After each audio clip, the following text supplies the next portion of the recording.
Bonjour à tous, Noël arrive à grands pas et cette année Noël sera sans doute différent des années précédentes. En général, quand l'on arrive à 15 jours de cet événement, le réveillon reste un événement qui est attendu par les Français, par les familles, par les grands-parents, par les enfants, encore plus par les enfants. Il y a l'idée du cadeau qui va être au pied du sapin et donc chacun imagine cette soirée comme quelque chose d'extraordinaire. Il est évident que cette année, Noël ne va pas revêtir le même relief.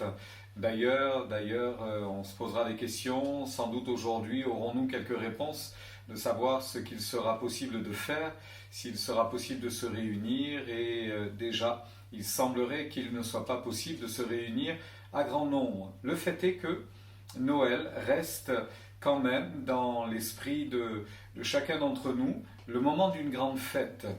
Chaque année d'ailleurs, et c'est pour ça que je voulais vous en parler un petit peu en avance pour ne pas être dans les derniers jours, les préparatifs, mais je voulais que pendant quelques jours encore, pour les 2 semaines qui nous séparent de ce Noël, nous puissions réfléchir à ce que nous allons faire lors de ce réveillon et comment. Eh bien, nous aborderons ce jour de Noël, ce 25 décembre. Vous le savez comme moi, depuis très longtemps, Noël, c'est un moment de rassemblement où les familles se rassemblent, où les gens se rassemblent, et finalement, on se sert de cet anniversaire, puisque Noël restera la naissance de Jésus, donc un anniversaire. On se sert de cette occasion pour passer du bon temps ensemble et puis partager quelques cadeaux. Il y a quelques années de cela, je suis tombé sur un texte que j'ai trouvé très intéressant et je voulais vous partager ce texte. Alors, imaginez que Jésus soit là et que Jésus vienne, ce fameux réveillon, et vienne dans nos maisons. Voici ce qu'il aurait pu écrire après coup. Comme vous le savez tous, la date de mon anniversaire approche. Tous les ans, il y a une grande célébration en mon honneur et je pense que cette année encore, cette célébration aura lieu. On l'espère tous évidemment. C'est vraiment bien de savoir qu'au moins une fois par an, certaines personnes pensent à moi. Pourtant, je remarque que si au début les gens paraissaient comprendre et semblaient reconnaissants de tout ce que j'ai fait pour eux, plus le temps passe et moins ils semblent se rappeler la raison de cette célébration. Je me souviens que l'année dernière, il y avait un grand banquet en mon honneur. La décoration était superbe. Il y avait beaucoup de magnifiques cadeaux emballés de manière très spéciale. Mais vous savez quoi? Je n'étais pas invité. J'étais en théorie l'invité d'honneur, mais personne ne s'est rappelé de moi et ils ne m'ont pas envoyé d'invitation. En réalité, je n'étais pas surpris de cela car depuis quelques années, toutes les portes se referment devant moi.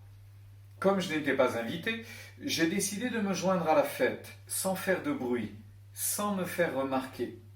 Je me suis mis dans un coin et j'ai observé. Tout le monde riait à propos de tout. Ils passaient un bon moment. À minuit, tout le monde a commencé à s'embrasser. J'ai ouvert mes bras et j'ai attendu que quelqu'un vienne me serrer dans ses bras. Et vous savez quoi? Personne n'est venu à moi. Soudain, ils se sont tous mis à s'échanger des cadeaux et ils les ont ouverts un par un avec excitation. Quand tout a été déballé, j'ai regardé pour voir si peut-être un cadeau était resté pour moi. Qu'auriez-vous ressenti si le jour de votre anniversaire, tout le monde s'échangeait des cadeaux et que vous n'en receviez aucun? J'ai enfin compris que je n'étais pas désiré à cette soirée et je suis parti silencieusement. Je vous aime très fort, Jésus. En lisant pour la première fois ce texte, je l'ai trouvé très intéressant, à tel point que je me suis dit qu'il reflétait vraiment une réalité de notre société d'aujourd'hui. Finalement, Noël a mis l'accent sur l'homme, sur l'être humain, sur nous, et de moins en moins sur Jésus-Christ. Pourtant, la Bible dit, et c'est l'apôtre Paul qui nous encourage à cela, souviens-toi de Jésus-Christ. Et je voudrais que dans les jours qui viennent, jusqu'à cette date de Noël, jusqu'à ce 24 ou ce 25 décembre, je voudrais que à chaque moment, chaque jour, nous puissions nous souvenir de Jésus-Christ. Nous souvenir de Jésus-Christ pour un bienfait qu'il a accompli dans notre vie, tous les jours qui nous restent, un petit peu comme un calendrier que l'on effeuillerait jour après jour pour cette quinzaine qui reste. Souvenons-nous de Jésus-Christ, de ses bontés à notre égard, de ses bienfaits pour nous. Souvenons-nous de son salut, de sa bénédiction, de son intervention en quantité d'occasions. Il est intervenu, il nous a fait du bien. Et qu'en arrivant à l'approche de Noël, nous puissions nous aussi nous rappeler que ce jour-là, ça restera un moment pour lui offrir également quelques cadeaux. Alors, comme quelques cadeaux que vous pourriez lui offrir, je pense à votre cœur, je pense à la joie de lui apporter un chant joyeux, je pense à l'opportunité de le célébrer, de lui apporter un temps de joie, un temps de célébration. Et pourquoi pas en famille? Pourquoi pas ne pas le faire ce soir-là, le 24 ou le 25, en famille? Dans le livre de Job, un homme qui s'appelle Élihu dira ceci: souviens-toi d'exalter les œuvres de Dieu. Souviens-toi d'exalter les œuvres de Dieu. Alors, nous qui sommes croyants, nous avons bien des raisons d'exalter les œuvres de Dieu. Sa grande puissance s'est manifestée et nous croyons qu'elle se manifestera encore. Alors, pour ce Noël qui sera sans aucun doute différent des Noëls précédents, et je m'adresse à chacun de vous qui vivez comme moi dans une société ultra consommatrice.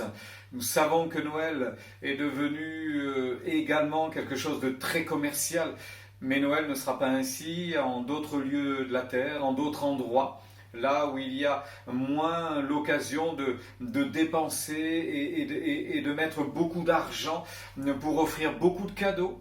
Il restera sans doute dans quelques familles simplement l'occasion de se dire à l'un à l'autre que nous nous aimons, à l'un à l'autre offrir ses bras, comme ce texte le disait, ouvrir ses bras pour accueillir quelqu'un encore.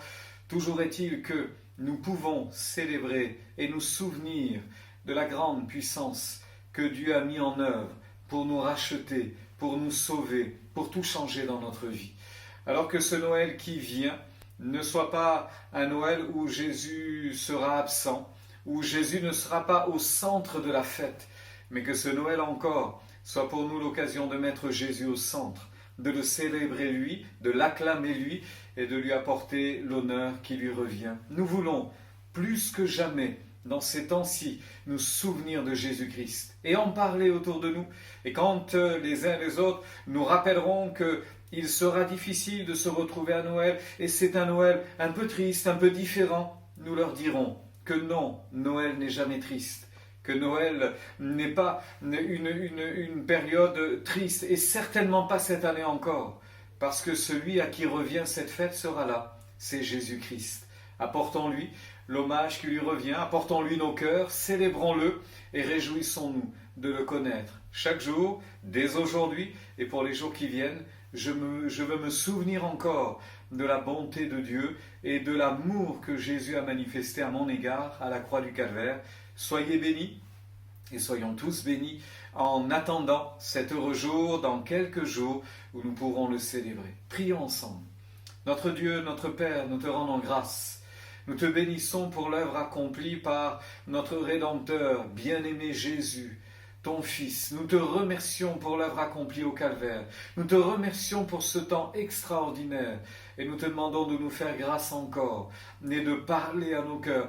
Ravive notre mémoire pour que nous puissions nous souvenir de toutes tes bontés, de tous tes bienfaits, de toutes tes grâces que tu n'as jamais cessé de manifester à notre égard. Que ton nom soit béni pour ces moments que tu nous accordes encore. À toi reviennent la gloire et l'honneur. Nous t'apportons notre cadeau, notre offrande, notre chant joyeux. Nous t'apportons notre cœur pour te dire que nous t'aimons et nous voulons faire de ces moments qui viennent des moments intenses, des moments particuliers où tu seras toi-même célébré, célébré dans nos maisons, célébré dans nos vies, célébré par nos chants, célébré par notre adoration. C'est à toi que reviennent la gloire et l'honneur. Et nous célébrerons ce jour comme il se doit. Oui, ce 25 décembre restera un jour pour toi où nous voulons t'offrir un merveilleux cadeau, ce qui te revient, la louange de nos cœurs. Alors que ton nom soit loué. Merci pour ta fidélité et ta bonté. À toi, honneur et gloire, Seigneur Jésus. Amen.